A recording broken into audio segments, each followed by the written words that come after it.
Ah bon, pour quelqu'un qui est paresseux, est-ce qu'il va dire qu'il est tout le temps paresseux? En fait, l'intelligence artificielle, c'est comme un assistant. Ok. L'intelligence artificielle n'est pas, ne nous dirige pas. Non, c'est nous qui lui disons de faire ce qu'il veut. Le tout dépend de ce que nous allons en faire. Oui. Le tout dépend de ce que nous allons dire à l'intelligence artificielle de nous aider à réaliser. Donc, celui qui est là, qui veut l'utiliser à bon escient, il verra que les résultats seront beaucoup plus intéressants. Mais c'est déjà des logiciels qui sont conçus de telle manière qu'il y aura des sujets que tu vas aborder et te dire non, je ne veux pas répondre à telle question. Ça, c'est clair. L'intelligence artificielle est juste là pour pouvoir nous accompagner, pour pouvoir nous aider à aller au-delà de nos attentes, à vite exécuter nos tâches et à rattraper le temps en quelque sorte. Ce que je peux faire déjà en 2 ou 3 jours, un rapport ou bien le résumé d'un livre que je peux faire déjà en 4 jours, l'intelligence artificielle peut déjà me faire la proposition, me rédiger ça en quelques secondes. Et moi-même, je relis et voici c'est conforme et je l'utilise.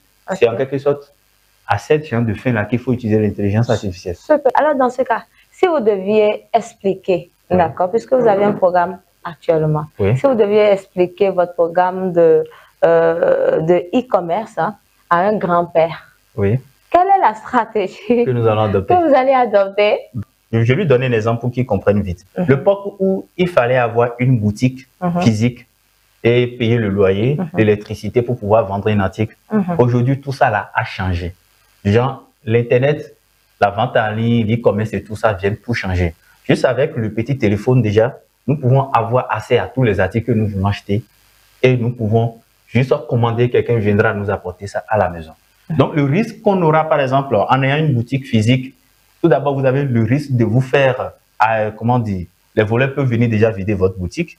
Il y a d'abord le fait que les impôts, la patente vont vous déranger. Il y a d'abord les ennemis qui vont commencer par s'attaquer à vous parce que déjà, ils voient que lui s'installe bien, la boutique est décorée et tout. Il y a trop de risques qui se trouvent à ce niveau-là. Mais comme je le dis, tant qu'il y a Dieu dans quelque chose, personne ne peut vous faire tomber. Donc, la boutique en ligne permet déjà à notre vieux père qui a déjà son téléphone de demander par exemple à son petit-fils, s'il te plaît, aide-moi à acheter telle chose. Le petit-fils lui montre, il lance la commande et en quelques minutes, on lui apporte ça à la maison sans qu'il ne se déplace, sans qu'il n'aille dans une boutique. Juste avec le petit téléphone et la connexion Internet qui ne coûte rien aujourd'hui. Voilà. Ah ouais, avec 100 francs déjà ça va. Hein? Avec 100 francs déjà ça va.